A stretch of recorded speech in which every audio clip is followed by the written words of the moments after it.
Hello, everyone, and welcome to Sink or Swim, ChampSpeak Live with ChampSpeak Teens 3.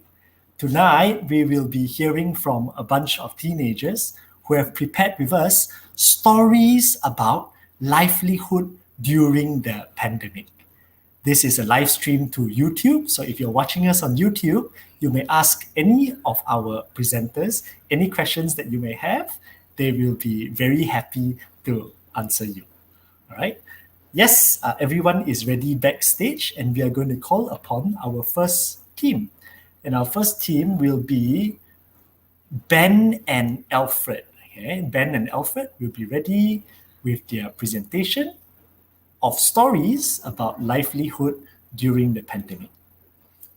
Okay, Ben and ready. Get Ben and Alfred, get ready.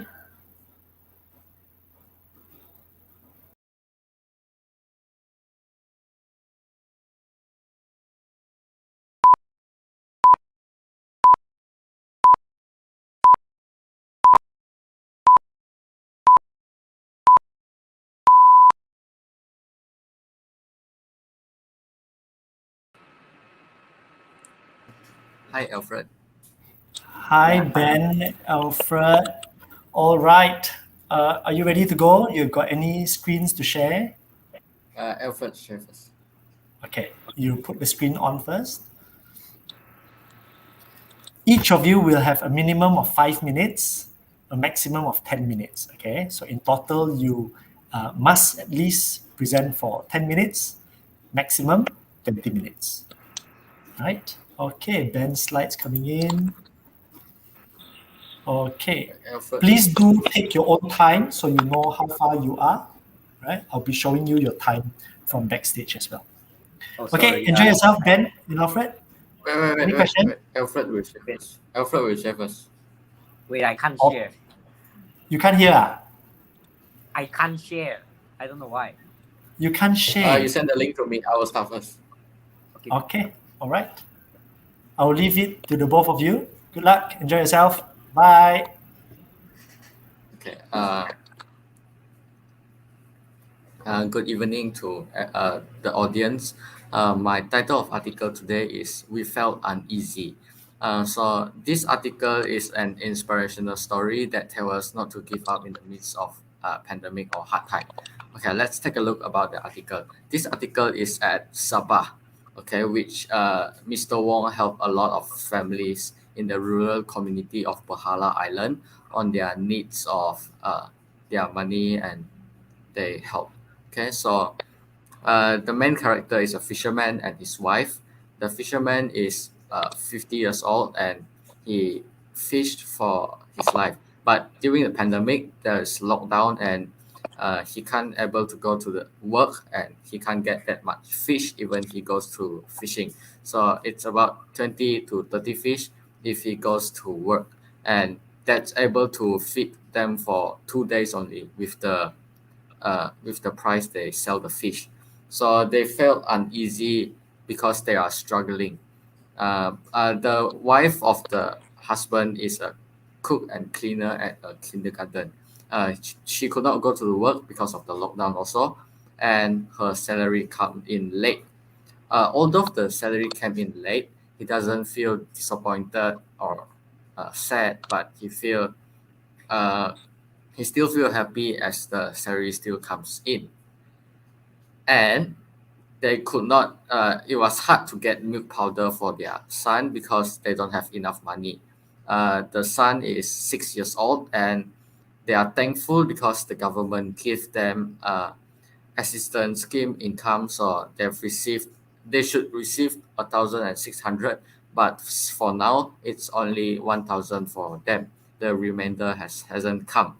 So while they manage their daily expenses, they don't have much money to use, so they need to split it wisely and use a little bit and make sure that did not splurge it all straight away. Okay, so what is the strength of the family? The family did not give up on hope for their living. The mother is still grateful even though his salary came in late, and the father did not complain, even he cannot go to the work and cannot feed his child because of the pandemic. And they did not spend their money all straight away, but they managed it wisely and still enough for them to live at least. Okay, and what is the kindness that we can relate in this story is Mr. Wong. Mr. Wong is actually a good guy, a generous guy that helped the family uh, to to live and give them money. So the moral of the story is we should be thankful every time, and we should not complain and never give up in hope, and we should help people in need whenever we have the ability to help. Uh, yeah, any questions?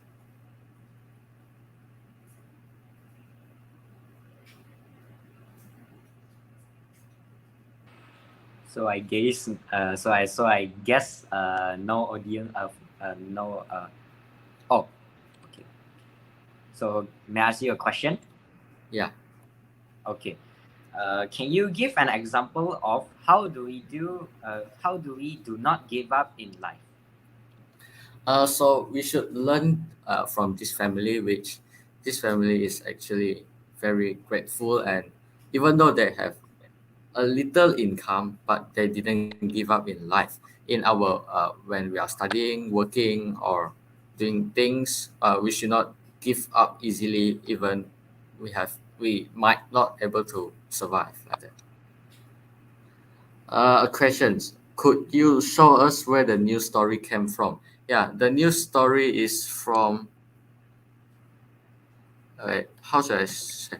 It's from Channel News Asia. I'm going to paste it in the comment section.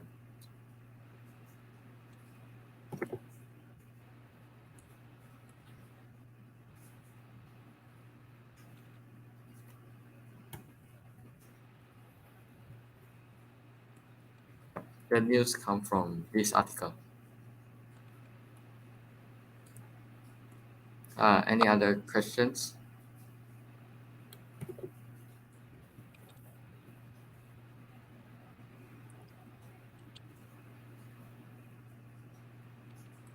Okay, then I will ask one more question though. Okay, why should we manage our money wisely? Uh, okay, we should manage our money wisely because it might be helpful in the next time and when we need the money. So, like from this story, imagine that we didn't spend our savings wisely. Okay, so if the family get the 1,000 ringgit and straight away spend all the 1,000 ringgit on what they want but not what they need, the next few weeks will be tough for them, and they might be starving. Okay, then what is the simplest thing that we can do in life to help people in need? I think the simplest thing we can do is to give people in need some money, and the best way to help, in my opinion, is to buy things and give them food, water to them. Because sometimes when we give them money, they might not have the convenient transportation to go and buy things they need, because they might be very, very busy making money, or they might don't have transportation and they need to walk there. So the best way is to buy things that is ready and give them what they need. Okay. There's no more questions, and I think that's all from me. Next, I'll pass it to Alfred. Before that, let me share.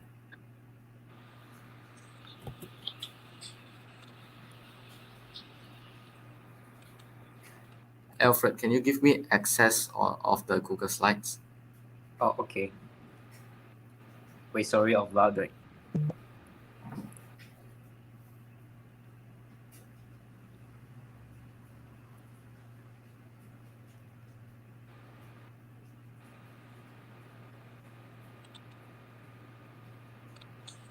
Okay, I share. Can you Yeah, I can access to it already. sorry about the interruption. Okay.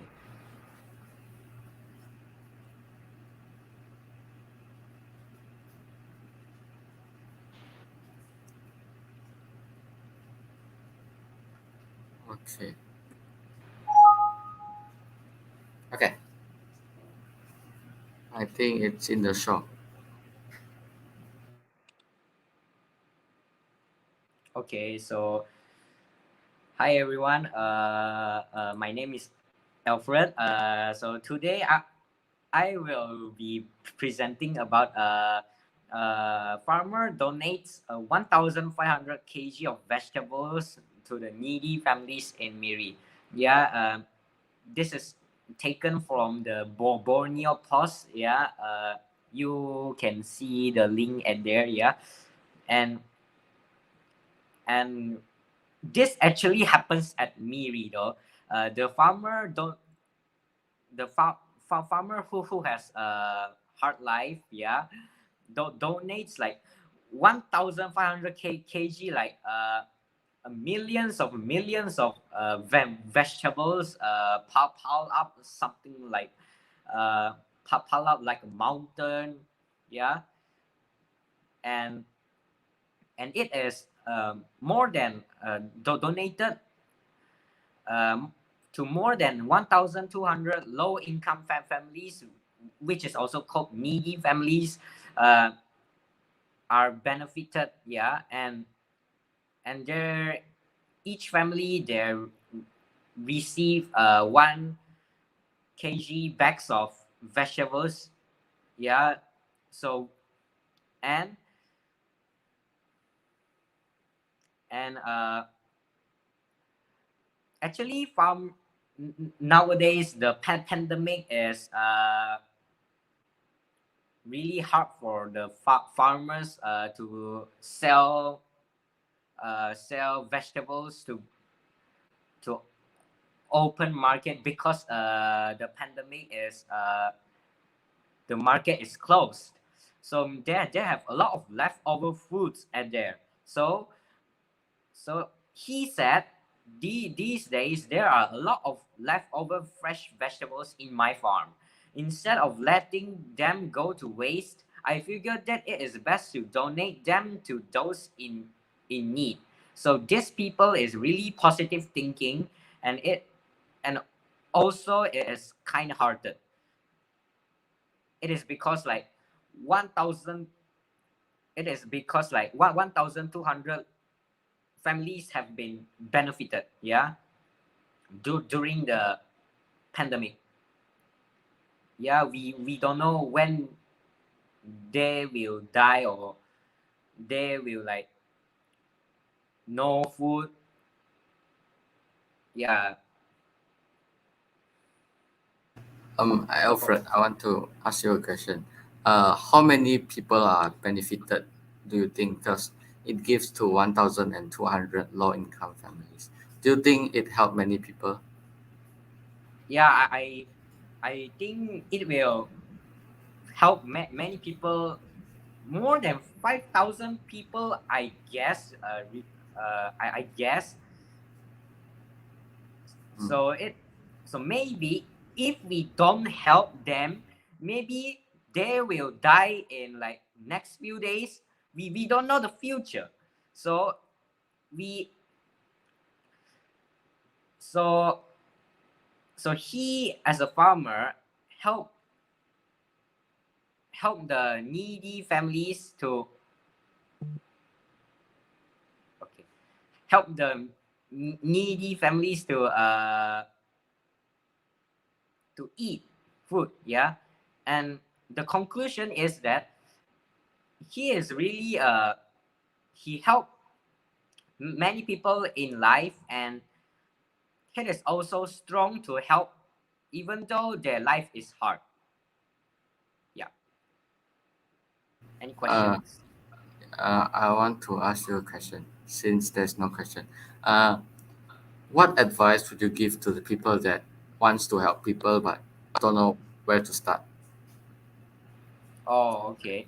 So like it is just simple thing like Benedict say just now. Just donate something to a charity, or like charity, or like needy families. Yeah, the most common one is to give is money, food, and basic needs. Yeah,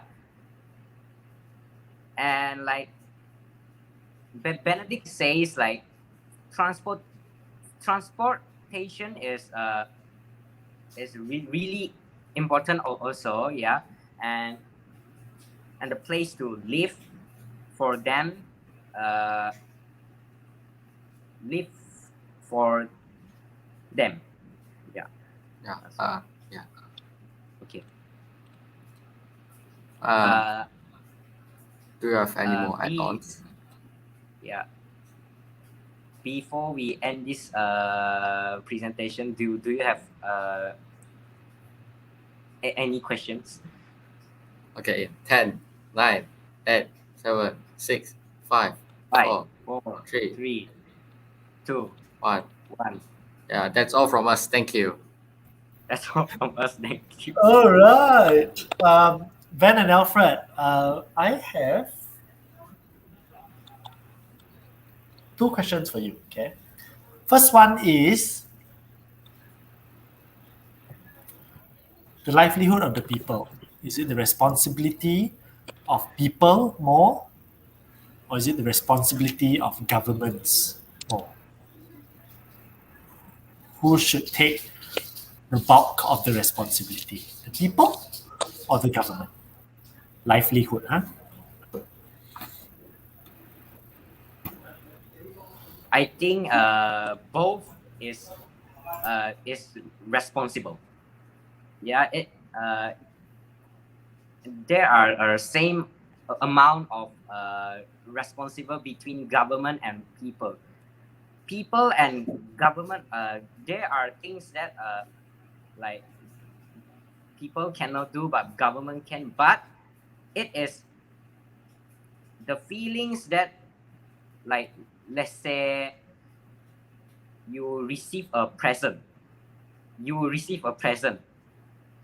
and you feel happy, but and you feel happy, and then another person give you a present, like smartphone or something like that. One people give you a like cookies or something like that, and people B give you a smartphone or something like that. It is different amount of money or something like that, but the feeling is always the same. So the responsible is always the same, even though the people is less helping to the needy family, but the feeling and also the responsible is also the same. It's the same, always the same. Okay. In my opinion, it's more to the government when the people has done their job. Like the fisherman just now, I bet he did his best on working hard and get all the salary, but sometimes he can't continue because the government has applied lockdown. So I think mostly goes to the responsibility of the government.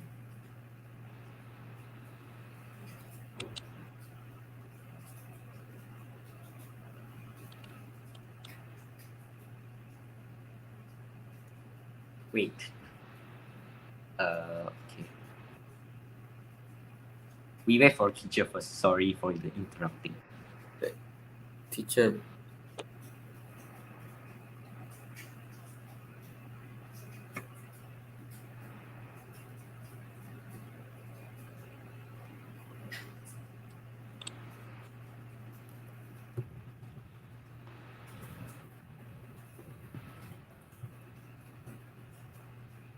Bye. Oh, yeah. Thank you, boys. I saw that you remain calm while I dropped out of the line. Good job. Thank you so much for your stories and your sharings. Congratulations to Ben and Alfred. You have completed ChampSpeak Live Sink or Swim 1. Thank you, Ben and Alfred. Yeah, thank you very much to everyone Start- who watched. Good. Start doing your reflections, okay? We're going to continue with our reflections later. All right. And support your friends who are coming up next. Okay. So that was Alfred and Ben. Next, ladies and gentlemen, we are going to welcome on stage our next two friends. They will be Kai Qian, Dominic, and Wesley. Okay, Kai Qian, Dominic, and Wesley. They will come up after the countdown. Countdown now.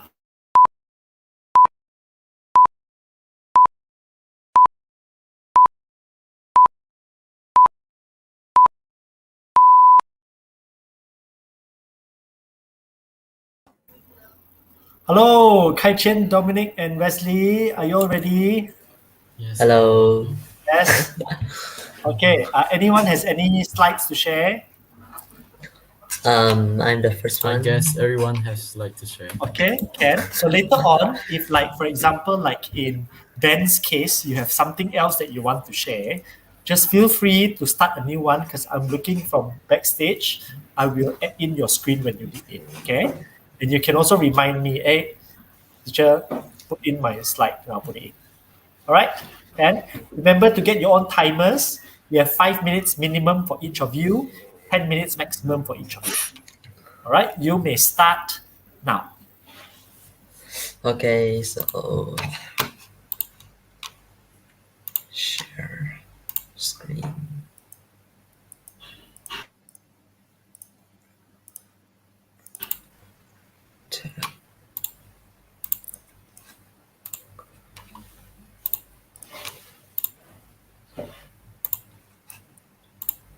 Wesley, you good? Wait 诶，这我 share 没有了 I guess you will need to okay. wait for a moment. Yeah. Okay, so hi everybody. My name is Wesley Chong Ka-ong. So today we are going to talk about the connection between people, which is strength and kindness. We all know what is human strength and kindness, right? Simply, but kindness is being nice to others. As you examine kindness further, a number of important dimensions begin to unfold. Then, strength are things like 你擅长的领域，其中就 include like knowledge, proficiencies, skills, and also include your talents. So, what is the connection between them? To sum it up in one sentence, use your strength, do kindness. 举几个例子，就是 giving your time, giving your money, or even your talents to support who are in need. And next, I'm going to present about a personal experience by Victoria, the online writer during the pandemic. Okay. In Malaysia, the Movement Control Order MCO requires people to stay home and for all non-essential services to shut. Being confined indoors has a strange effect on the concept of time. Days feel much longer being away from the usual places and faces. 就是感觉一天也过得很漫长，因为跟你平常的作息有点不一样。就是可能见不到你同学、你的生面孔，然后你的那个地方也不一样。So you will feel like it's compounded by the torrent of COVID-19 news every hour. So 我们的 main character have made it a point to stay connected through daily video calls with loved ones, checking on friends who live alone, and helping to drop off groceries for neighbors who need help. 这边其实有提到我刚刚上面有讲过的，就是use your strength to do kindness. 继续 In these unsettling times, I'm encouraged by friends, or not me, is the Victoria, encouraged by friends who shine more courage, kindness, and love than ever. Doctors out on the front lines treating COVID-19 patients, NGOs working overtime to supply food and essential items to low-income families, employers providing salary advances to ensure staff are not strapped for cash. And also the parents learning to homeschool young children while juggling their new work from home routine. Victoria also witnessed how love stands strong in the face of difficulty, in the form of a couple who had to cancel their wedding festivities due to the MCO. So 就想一下 just imagine like you invite 650 guests and then 你就是要一夜之间突然 cancel 掉全部请帖，就 like 你这是在剥夺别人对你的信任。But his friends did not throw a fit about their big day being ruined. Instead, they got creative and pulled off a virtual wedding for guests to witness their beautiful exchange. So 这就是我要分享的故事。其实总结下来还是那一句话，就是我之前提到过的 ，use your strength to do kindness. So, have any questions? No? Then I will pass my mic to Dominic. To Kai-Chen. No, you should pass your mic to Oh, me. sorry. Okay, never mind. Okay, so now it's my turn. I guess Kai-Chen. I should. I Share my think screen Wesley has not reached his minimum time. He's only barely reaching 5. Can Kai-Chen and Yes. Dominic continue asking him some questions?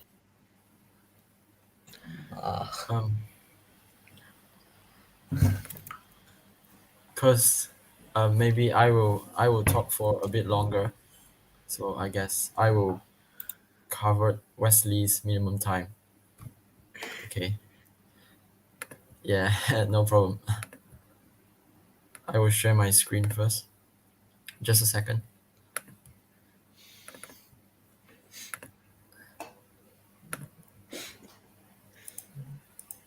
Can you guys see my screen now? Okay, is it there? Wesley, Dominic? Is it there? Okay. Yes. Okay. So, good evening, everyone. I will just have a brief introduction about myself. My name is Lun Kai-Chen, and I'm 15 years old this year. I'm currently studying in Lutong Secondary School in Miri. Today, I'm going to talk about the livelihood during the pandemic in Malaysia. Since the livelihood in the pandemic is such a big and wide topic, I would just focus on the white flag campaign, which happened about weeks ago. I have read through an article about the white flag campaign from the BBC News website. So what is the white flag movement during these days? During the COVID-19 pandemic, families that are facing hunger or need any other kinds of assistance are encouraged to wave a white flag or put a piece of white cloth outside their home to signal that they need help. The idea is that by spotting the white flag, neighbors, government, or maybe the charities department can reach up to them. If I'm not mistaken, the so-called founder of the white flag movement is a Malaysian mother, Hatijah Ni Ahmad, which started on the 8th of July. Due to the high pressure in life and economic dilemmas, suicide have gone up, with police data showing that 468 people have taken their own life over the first 5 months of the year, compared to 631 across the entire year in 2020. So it is a huge amount when we compare it together. Other than that, the article had also mentioned that businesses have also jumped on the campaign and do what they can help. I found out that there is some strength and kindness shown in the article. The strength which I observe is the strength that dare to ask for help, because most of the people care about how people look at them. Like in Chinese, we say 爱面子. Yeah. So it was like they don't want people to look down at them. So apart from that, I also saw strength in the aspect of being financially independent from those who don't really get affected by the economy turn down, and even help others to overcome it. On the other hand, I saw the kindness of people that help the needies. The article also wrote that businesses has also jumped onto the campaign. For example, grocery store chains EconSafe put out a call on Facebook for people to inform it of white flag, so it could provide aids where it was needed. The supermarket also mentioned it on the poster. It is okay to be not okay. Apart from that, Awesome Canteens, which is a popular canteens in Petaling Jaya, had promised free meal for anyone who approached the cashier with white pepper, which worked the same as the white flag. I also heard that some of the neighbors from the same neighborhood will also donate some goods for those who are hanging white flag at their housing area. So I think there's a lot of kindness shown in it. Luckily, the government of Malaysia also took action to help the needy financially, and also sent some daily use goods and foods to their houses. But I think that cannot be counted as a kindness, because I just can say that the government were just taking their own responsibility on fixing the current situation. Government have already done their job. Is it a good job, or is it still not enough? This one I really can't comment on it, because different people have different perspective. Okay, but however, I mean, how if there is no white flag campaign? I think if the white flag campaign is not there, I don't really think that people will still suffer till death too, as they will find out their own way out, as we are all human and our desire to survive is very strong. In my opinion, the white flag campaign or those charities won't really solve the problem in the long term, as we are spoon feeding those people. And when the times passes by, they will become lazy and will have a mentality which tells them, oh, like the government will help us, so there's no point for me to work or study, so I can just chill around and play. Okay, so I think it is their family and mentality problem who affect them. If their parents also have a bad attitude, then their children wouldn't be any better, only if they have the correct mentality and are well educated. Some of the people will say, if they are poor, how are they going to get educated? That's actually a good question, but kindly speaking, I think those are just some sort of excuses, as the government already provide some benefits and advantage for those in needs, and some even no need to pay for the school fee and even tuition fee, which is organized by some charity departments. It is the laziness or maybe their family background who caused that. Of course, there are still people who really need help and really got into unfortunate situation. Except those people that I think the rest have the ability to feed themselves without the assistance from others. So I hope that those people can really stand up and work as they have the ability, so they don't need to waste the government's money to feed those who really need the money. So after all, do you think this is what they ask for, to become like that? I mean, I'm referring to those who are they just wait for the donation of governments and other families and friends. So do you really think that it is this is what they ask for, to become like that? I will just leave the question to you and think about it. I think that's all from me. Thanks for listening and have a nice day. I think I'm done. Okay. By the way, The source of the news link is under it. You can scan the QR code or just double click. I think you can double click the link to look for more if you want to. Okay. Any questions? Yeah. Any question from Wesley and Dominic? No. You guys good? Yes. Okay, no. Okay, I think I'm done. Thank you again.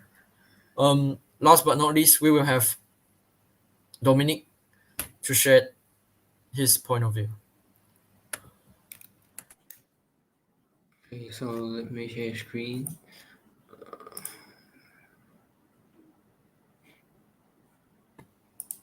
Okay, I think this question is for me. Okay, never mind.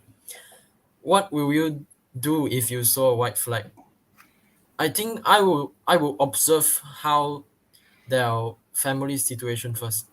If they have like, in my opinion, if they have like 20 to 30 teens that have the ability to work, I don't think I will feel good to donate things to them. Kindly speaking, because I think if they are not handicapped, they can just work for themselves.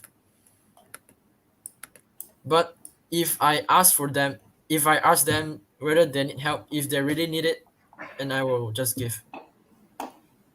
Cause we just need to do our parts, and then if they didn't do good, then it's not our fault.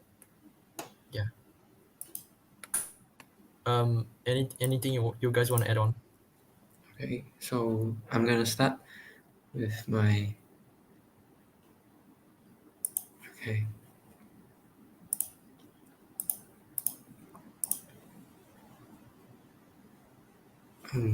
Okay. So during the COVID-19 pandemic has upended life as we know it, leaving half the planet on lockdown. So an increasing number of companies have announced pay and jobs cuts. On other paralyze the economy, but feeling anxiety for many over the impact of the pandemic on their livelihood during these unprecedented times. So today I'm going to share with you a story about livelihood during the pandemic. A Grab food rider.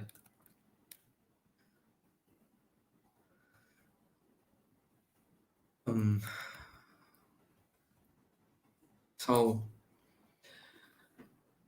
from the Monash University, two of their graduate students, Rahinka Divan Chelian and Charis Wong, has kicked off a movement called My Delivery Hero.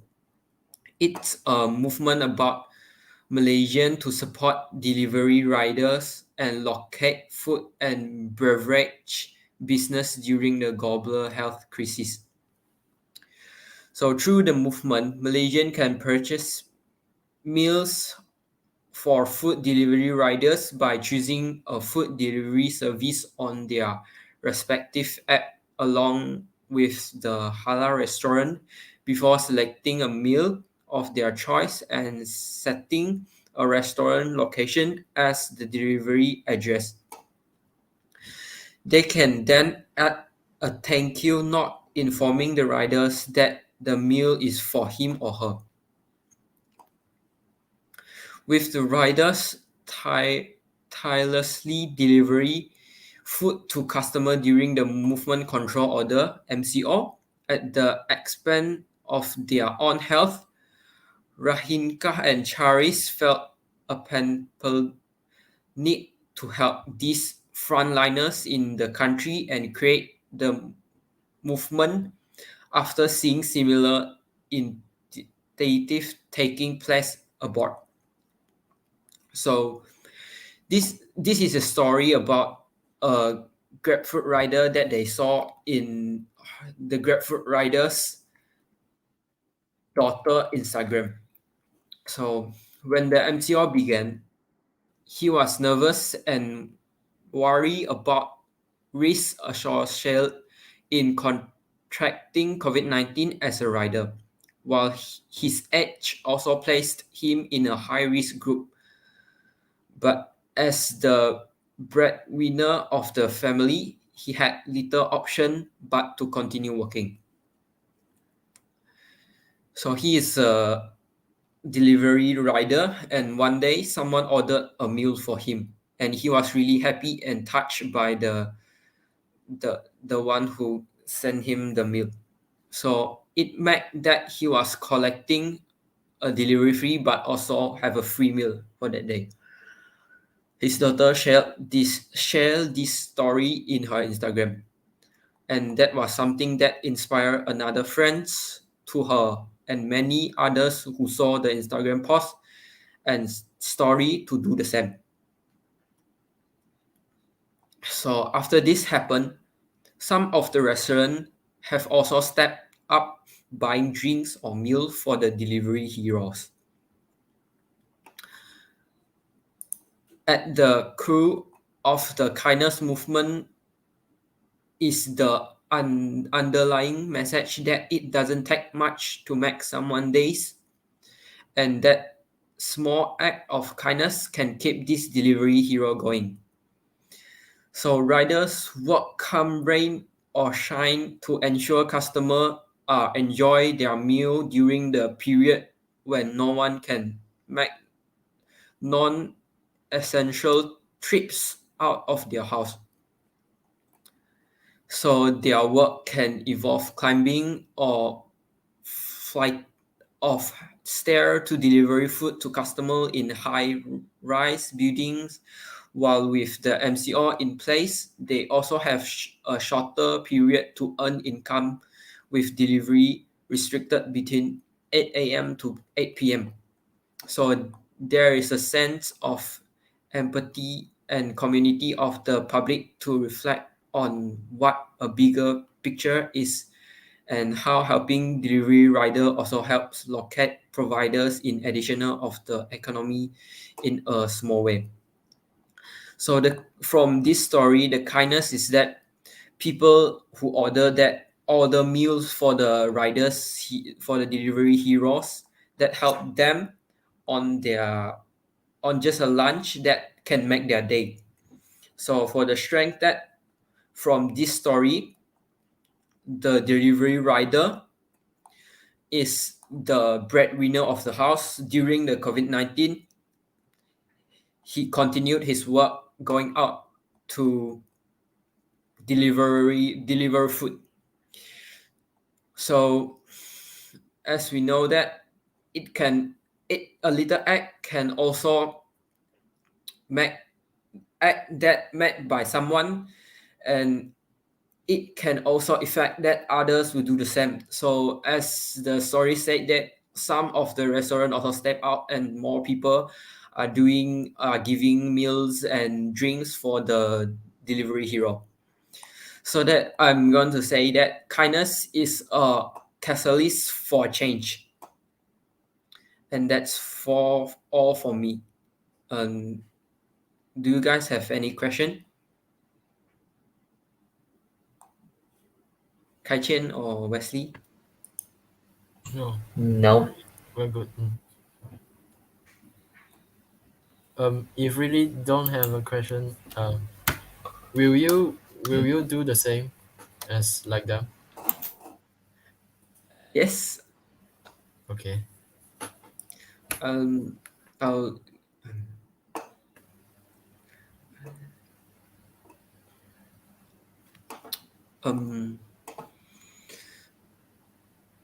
other than buying delivery riders food, what can else we help them? From the story that they buy the delivery riders food and they give the food to the riders, and so that this means that the rider take the fee of the delivery and he got a meal for from the people who ordered his meal.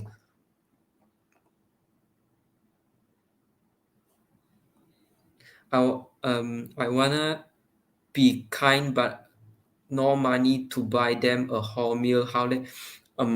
You can just buy a drink or something, a small act. Sometimes you can make a person days.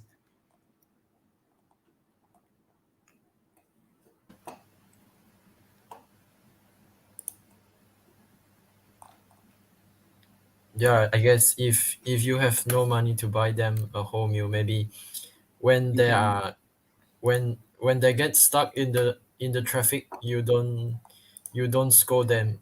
Then it's good for them also, like you know how they feel and what's the situation, even though the food had been delayed.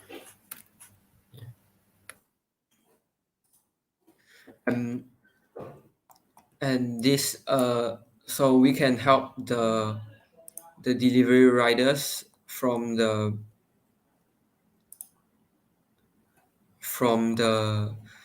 a little act that maybe you can help, like you can buy a drink, maybe it's cheaper, and yeah, so maybe sometimes the delivery it might be late or something, that there are traffic, they are stuck in the jam, and the restaurant haven't ready the food, so you can understand the rider, and yeah, so that's Yeah, all from and maybe smile at them when they like be polite to them.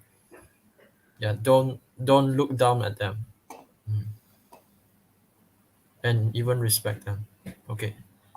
And you guys has anything to add on? No. Okay, okay.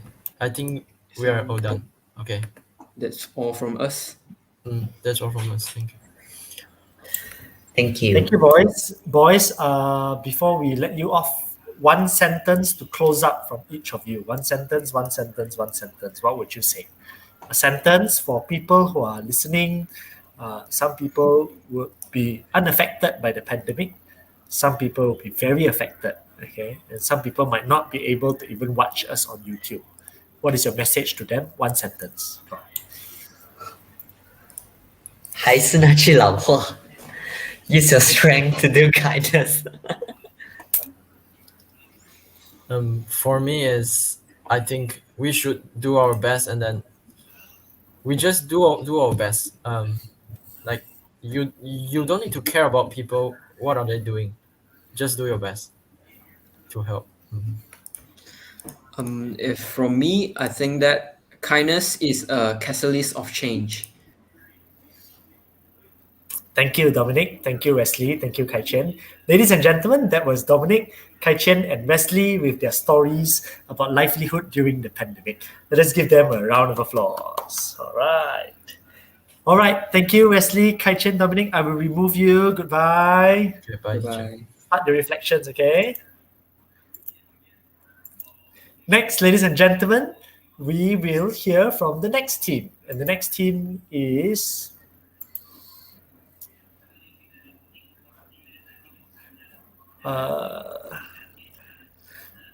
Isabel couldn't make it today. Internet isn't that great. So probably we're going to call up three girls together, okay? Joey, Mabel, and Imara. Right? Joey, Mabel, and Imara, you'll be doing it together. Supposedly, it was supposed to be Mabel and Imara in one team and Joey and Isabel in another. But since Isabel couldn't make it, we're going to merge the two teams together. So girls, get ready.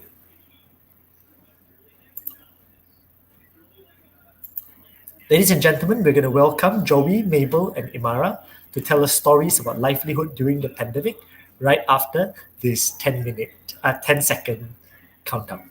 Let's go.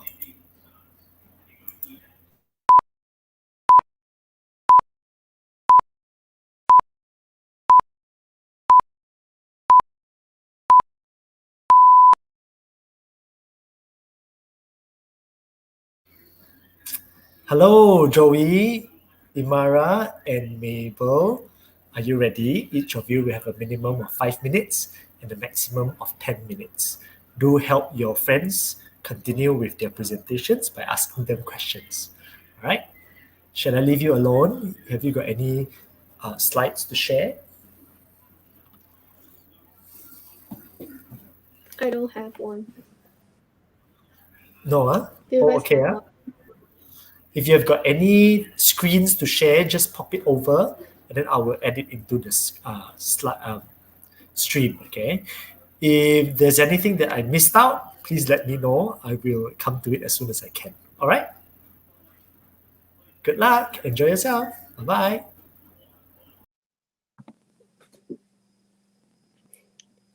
So, hello, I'm Mabel. Nice to meet you, dear audience and everyone. And Imara, you can introduce yourself too. Of course, and Joey. I'm Imara from Japan.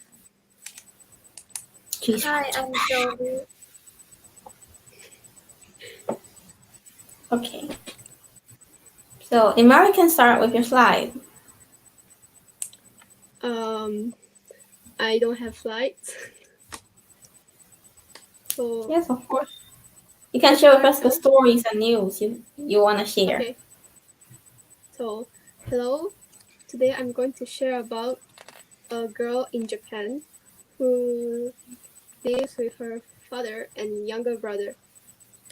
So before that, many young adults only afford 1 cup of instant noodles per day, and some of them receive below 30,000 yen, roughly about $275 per month in Tokyo. Wow, is it real? They can only have instant noodle for their meal one day? Yeah, like people who just graduated from high school and live alone. Yeah. Oh. So now I'm going to tell about a girl who is 19 years old. So this is a girl who is a victim of violence and other abuse from her mother. Just graduated high school in March.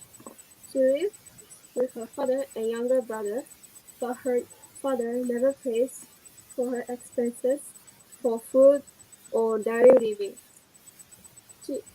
Although she is far from financially secure, she said that she was completely unaware of the existence of the national government's COVID-19 relief handout of 100,000 yen is about $916 per person, which was distributed last spring. This is because payment for household members were made, although to the head of each household, and so her father apparently received all of the handout. So even though she works outside, she doesn't receive the 100,000 yen because she lives with her father. How can her father do that? Oh, he shouldn't take his daughter's money. Okay, continue. Yeah, it is believed that there were many cases where young adults could not receive the benefits of the cash handout, like this woman, including individuals who live alone while staying registered as a resident of their family's home. So in this case, the woman lives with her father, so she couldn't receive one.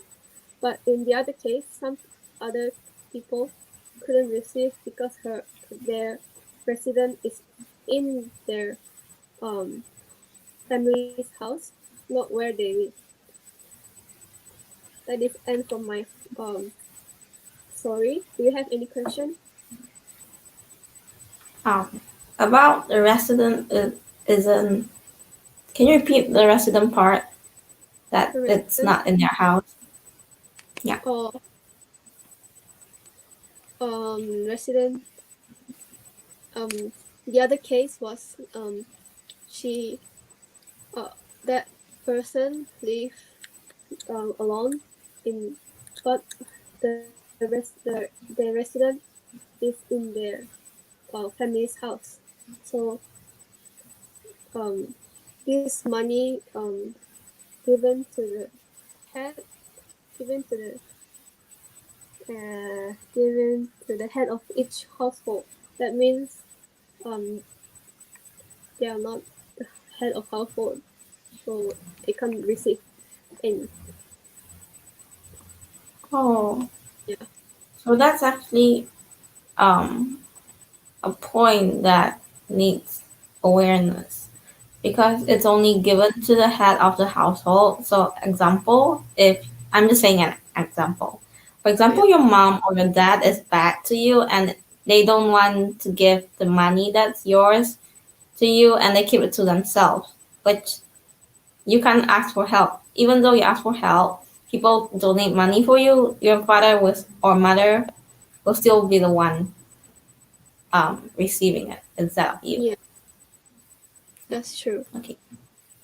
Do you have any? Okay, so it's my turn. Oh yeah. Okay. Oh yeah. Oh yeah, Joey. Have you have any questions for Imara? Sorry, I forgot you. Okay, Joey. Do you have any questions? No. Think of one. Come on. Do you have any? Think of one. You can ask about what brand of instant noodles do they eat? Yeah. And what is the cheapest one they can afford? Yeah. Any questions? Come on, you can do this.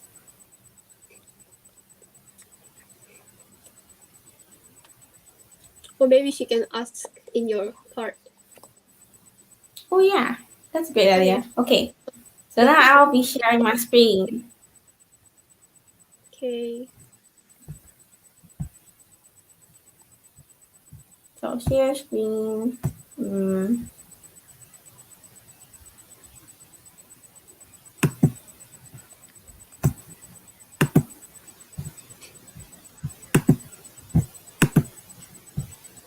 Here's the screen. I'll press the present.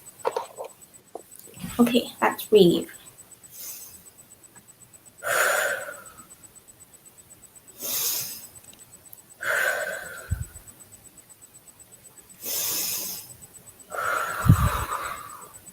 Okay, then. So today I'm gonna share with you about the news which just happened 4 days ago.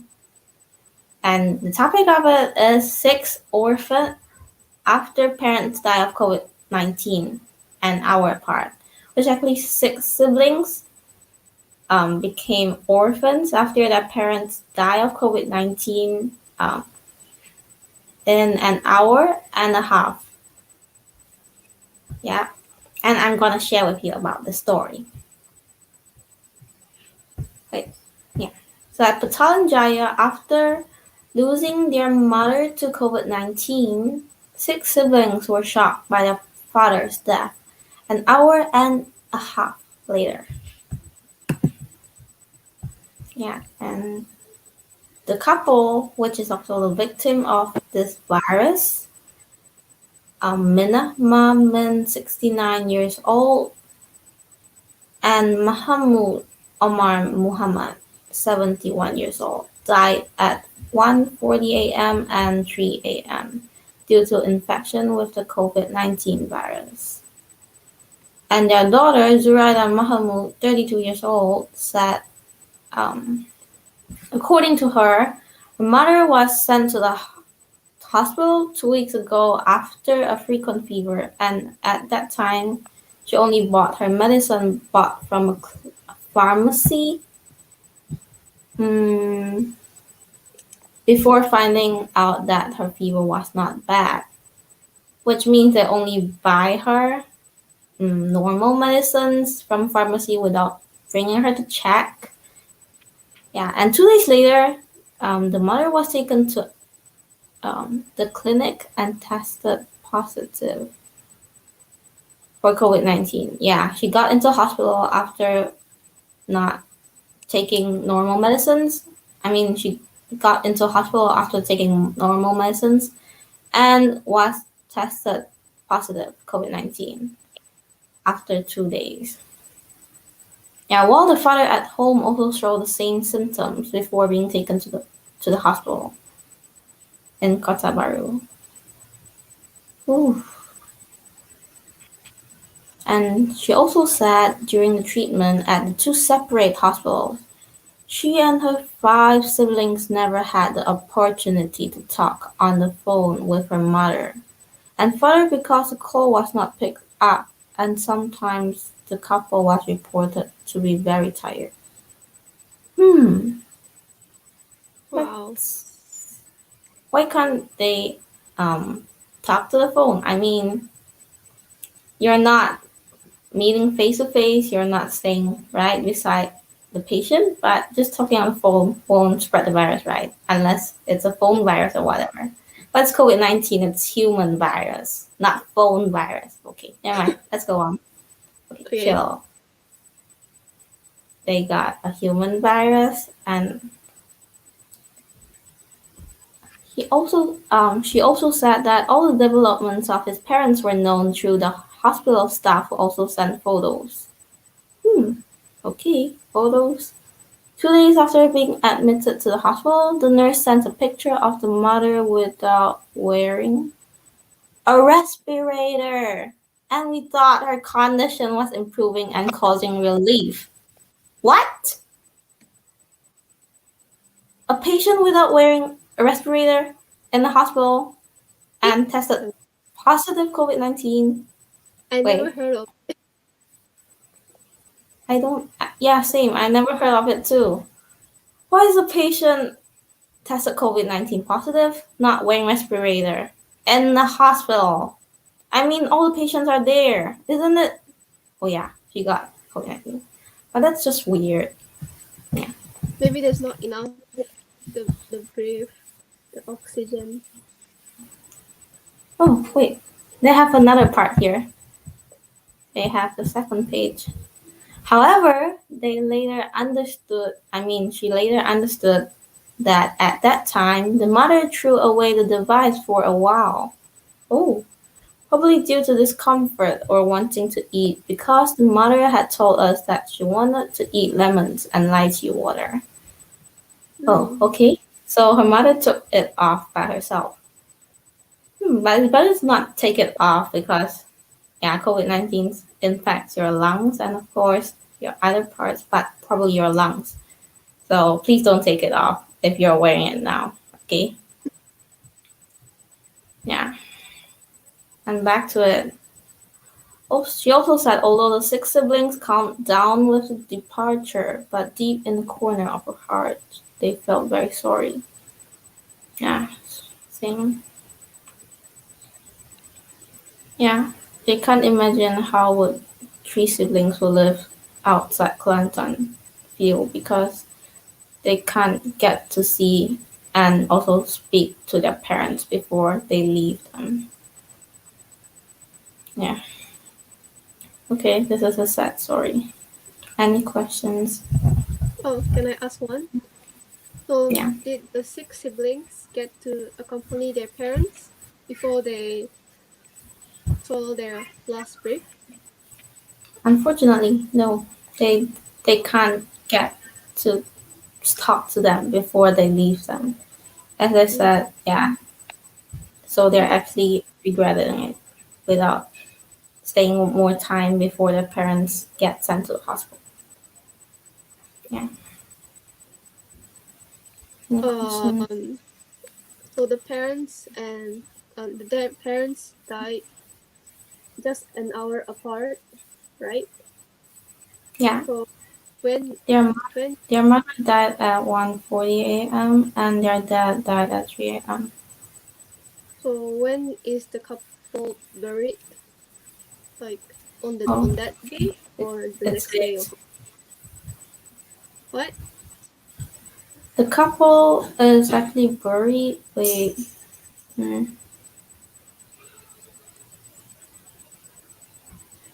couple who live in Kampong Tanjong Chimas are buried at Kubur. That's all. symmetry, and their bureau is located next to it. Yeah.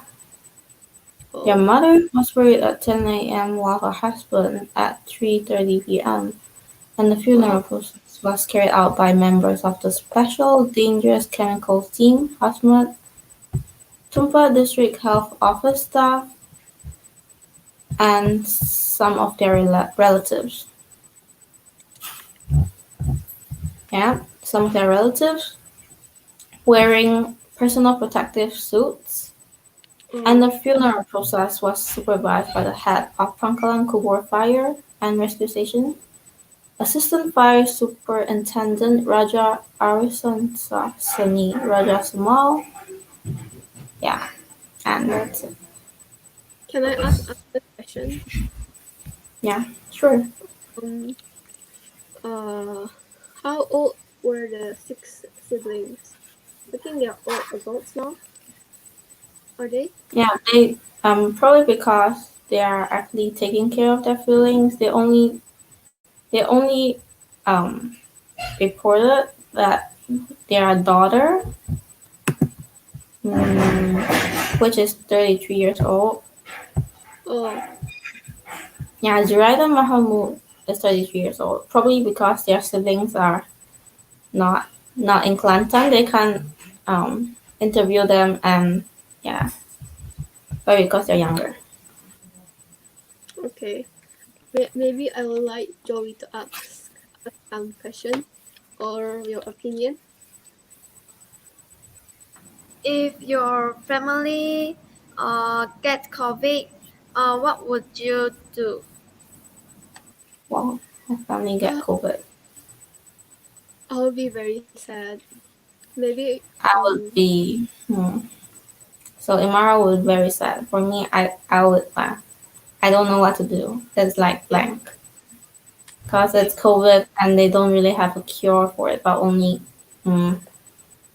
they only have vaccines, but not medicines and cure and treatment there. So I don't know what to do if my parents just. they'll probably go to the hospital, or maybe I'll not be able to see them for a long time. Like maybe a few months. They would probably be sent to the hospital and maybe would quarantine. How about you, Joey? What would you feel?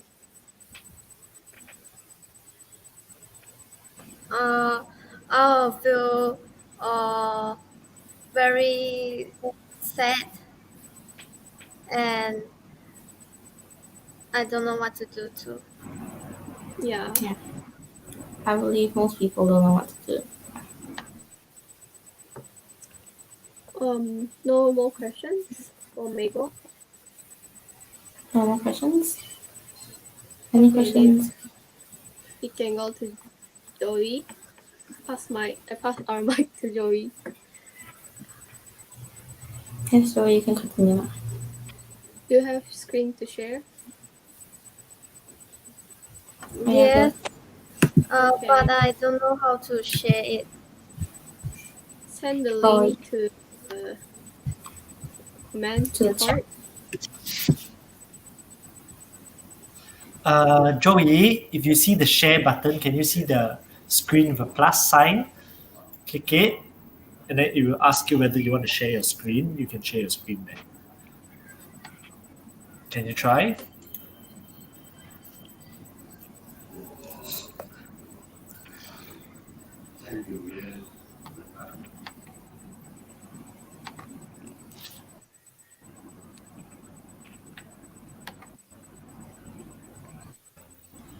Can? I think I have your slides.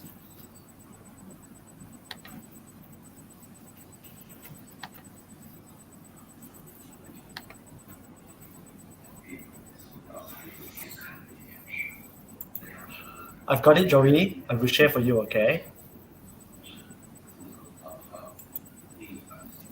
Let's see here. Share screen.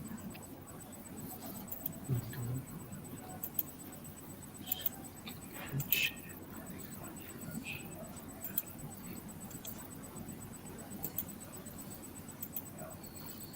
All right, here you go, Joey. You may start now, Joey. Good afternoon. My story is about when kindness bridges divides. During the COVID-19 pandemic, everyone is suffering. It causes that many Malaysians have low incomes. Hassan, the founder of Al Hassan Volunteer Network, asked their refugees if they wanted to volunteer and cook free meals for frontline healthcare workers, and fortunately, the answer was yes. The purpose of this contribution is to show that refugees can contribute and show appreciation during this pandemic. Each day, a different chef will volunteer to cook and they will deliver the meals to frontline workers. Because of this initiative, Malaysians are thanking refugees and saying that refugees are part of their community. From this contribution, they managed to raise about 1,500 ringgit, and this money will be given to needy families to get groceries. From this story, it shows the kindness of refugees in Malaysia, even though they are also struggling, but when they had a chance to give back, they did. Um, that's all for my story. Do anyone has question about this?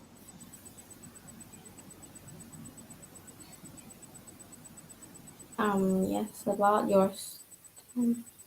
Yeah, are refugees protected well in Malaysia? I think refugees are not protected well in Malaysia because in some social media, many Malaysian type post about bad words about refugees. Yeah, this although lots of people post bad words about refugees, but they are still willing to help and give their support and show their kindness to us. Yeah. Are those things happening all around Malaysia? Like the refugees cook, pack, and deliver meals.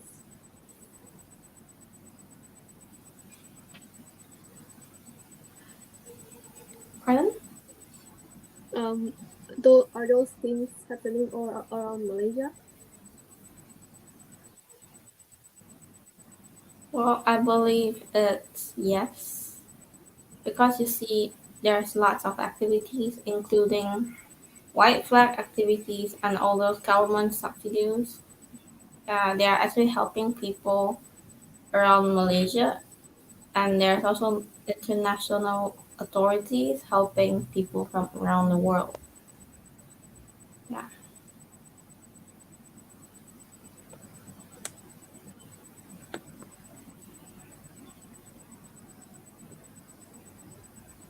Um, So I guess this is all our sharing. Thank you for watching Thank you for listening to us. and listening to our stories. Thank you, everyone. Thank you. Hello, girls. Okay, so before we end this, I've got a few questions for you. Okay. Do teenagers like you have a part to play in being strong and kind to people during the pandemic?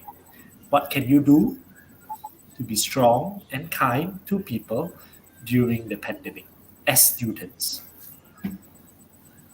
For each of you, okay?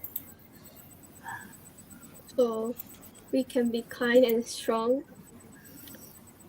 Maybe we can share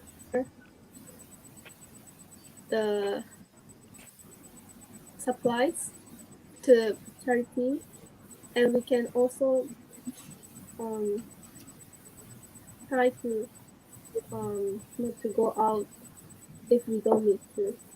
So that is to reduce the COVID-19 to infected.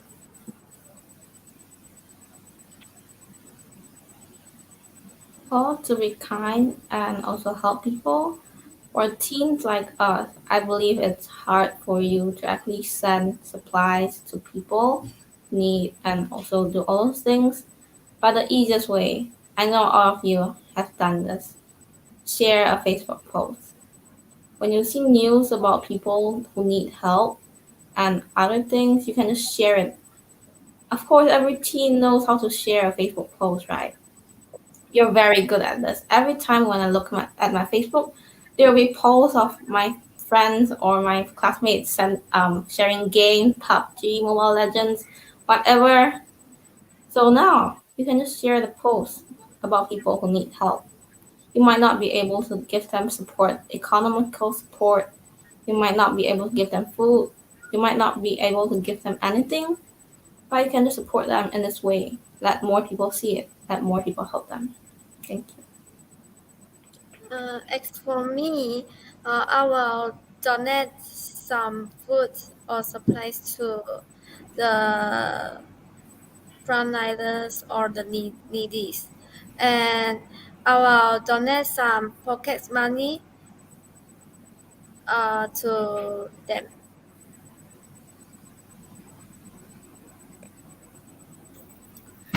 One last question before we end and go back to our class. You know, when you go to school, you have classmates at the back of a class, or probably sitting in the leftmost corner, the rightmost corner, some invisible friends, right? Friends who are there, but no one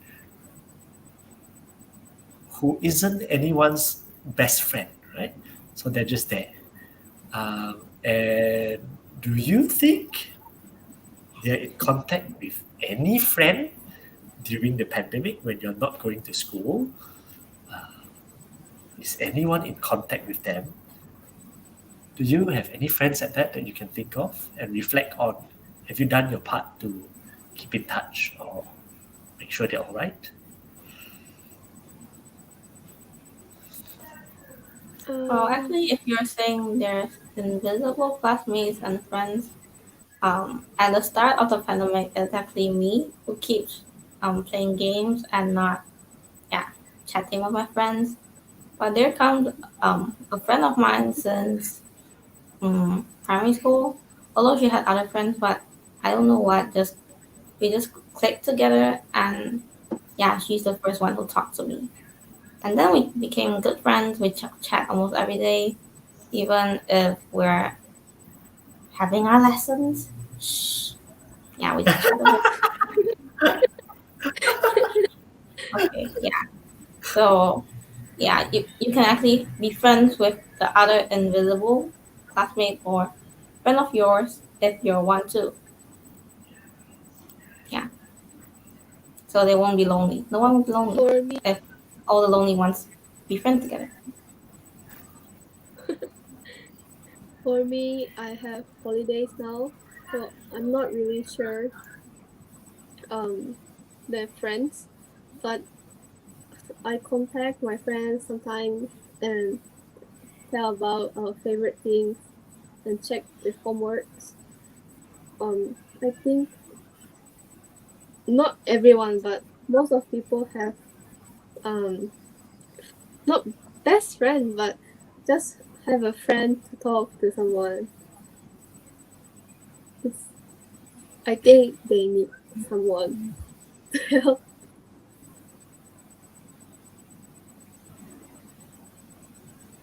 Uh, um, if my I have best friend too, and in holidays and in schools, I'll chat with them and get, chat with them and tell them about my stories and share about our food and etc.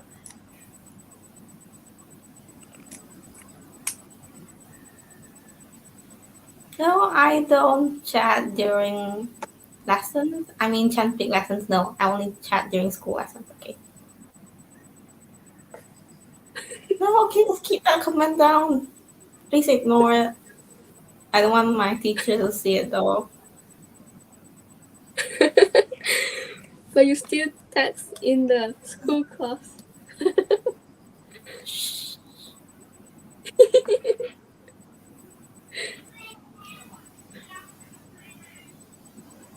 Teacher, you're muted. No, my sister.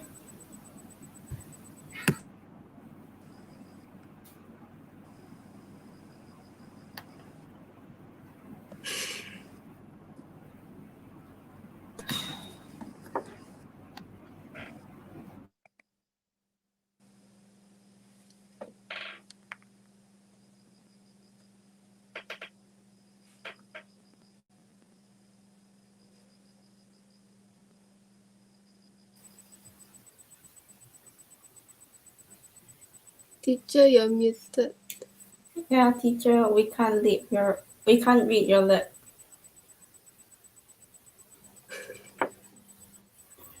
Since when? I already told you you're muted. Okay, so I'm telling you that for all you teenagers who are watching, this is a little advertisement time. Champs is running Champs Act. Okay, Champs Act is a youth community activator program whereby we ChampSpeak coaches will be guiding you to run a youth club for a certain society. So we have three societies this time: the Blind Center for Miri, the Zero Strays Animal Shelter, and also the Palai Kitai Community Farm. Okay, so these three societies will need your minds and your ideas to run advocacy projects.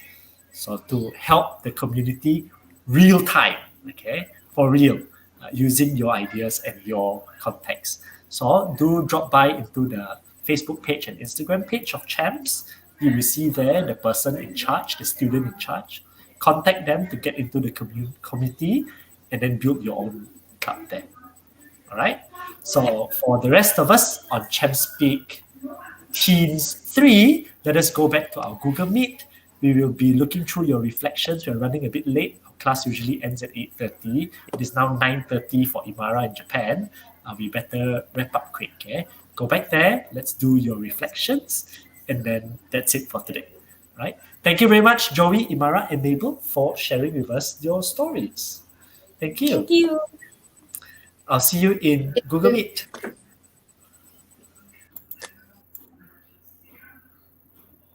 All right, everybody, that was it for ChampSpeak Teens Sink or Swim 1. Goodbye.